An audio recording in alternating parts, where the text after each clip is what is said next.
Hello viewers, आप देख रहे हैं मास्टर टीवी। मैं हूं शराज साइमन और मेरे लिए आज बड़ी ही खुशी की बात है कि इस वक्त मैं अपने आबाई गांव लरेतो चक नंबर 270 में मौजूद हूं और आज हम अपने खेतों में मौजूद हैं और मेरे साथ जो आज एक मारूफ शख्सियत मौजूद हैं वो इसी गांव से ताल्लुक़ रखते हैं और मशहूर शायर हैं।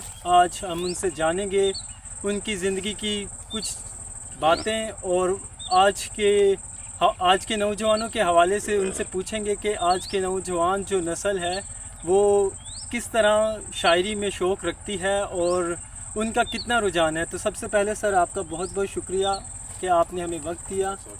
मेरी भी पहली मुलाकात है इनसे और मुझे खुशी बहुत हुई है जब अयाज साहब ने मुझे बताया और इनसे मेरी मुलाकात हुई तो मुझे खुशी हुई कि एक और शख्स अदब की तरफ माइल हो गया है। गो कि मैं महसूस करता हूँ कि गांव के लिहाज से काफ़ी सालों से मैं जब से सन 90 के बाद मैं यहाँ आया हूँ और 93 में आके मैंने यहाँ पे मुश्किल तौर पे फिर टिका हूँ एक्सीडेंट के बाद, और मैंने ये महसूस किया कि अदब का हमारे गांव में कोई मकाम नहीं है।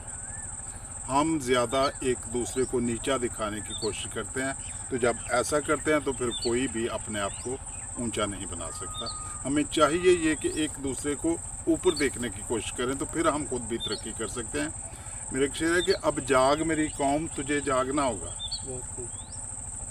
अब जाग मेरी कौम तुझे जागना होगा, तू वक्त से पीछे है तुझे भागना होगा। अब तक के सभी तीर हवाओं पे चले हैं, अब तक के सभी तीर हवाओं पे चले हैं, अब तीर निशाने पे तुझे दागना होगा।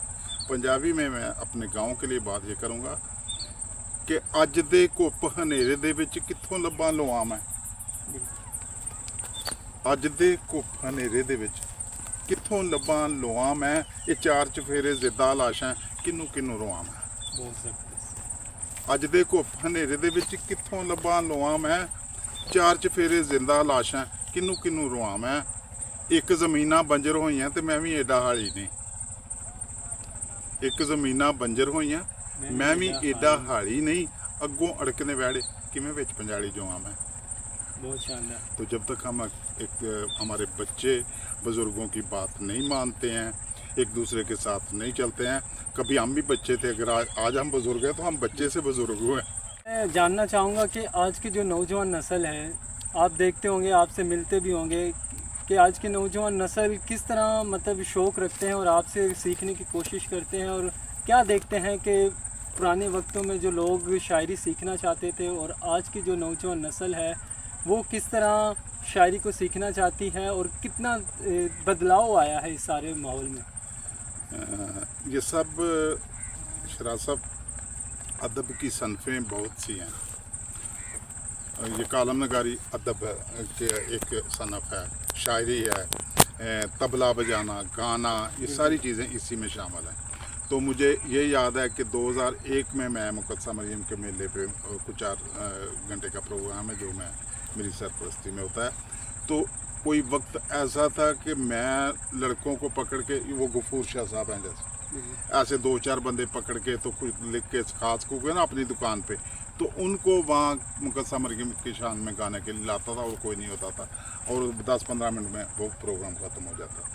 मैं ये कहूँगा कि गुलूकारी में हमारे गांव ने तरक्की की है।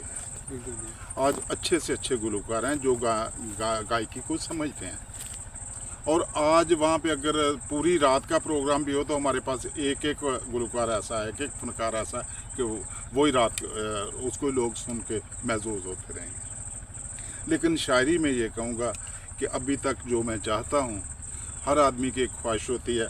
मेरी ख्वाहिश का एक मंबा तो अयाज मोहर साहब मेरे सामने आ गए हैं कि मैं ये मेरी हौसला अफजाई हुई है कि मैं कहता हूँ कि अदब का मेरे बाद कोई मकाम है, कोई आगे इसको बढ़ाएगा तो वो अयाज मोहर साहब हैं जो इसको आगे तक ले जाएंगे। बल्कि वो अब भी आवाम को नहीं पता है, जहाँ तक वो चले गए हैं मैं भी शायद नहीं समझता हूँ। जो मैंने देखा है वो मैं ये कह रहा हूँ कि वो बहुत आगे जा चुके हैं और अपने गाँव के लिहाज से वो इसको डेवलप करेंगे अदब में। सर बहुत शुक्रिया। तो जी व्यूअर्स, मैं बताना चाहता हूं कि जिस तरह हमारे गांव से ऐसी बेशुमार मारूफ शख्सियत निकल कर सामने आई हैं, जिसमें अयाज मोहर साहब हैं, सर मकबूल शहजाद साहब हैं और इस तरह और कई नामवर शख्सियत हैं। शुक्रिया आपका देखने के लिए और इस हौसला अफजाई के लिए। और कोशिश करते रहेंगे कि इसी तरह अपने गाँव की मुख्तलिफ़ शख्सियत से आपको मिलवाते रहें और अपने गाँव का एक इम्पैक्ट जो है वो आप लोगों के साथ शेयर करते रहें। Thank you so much.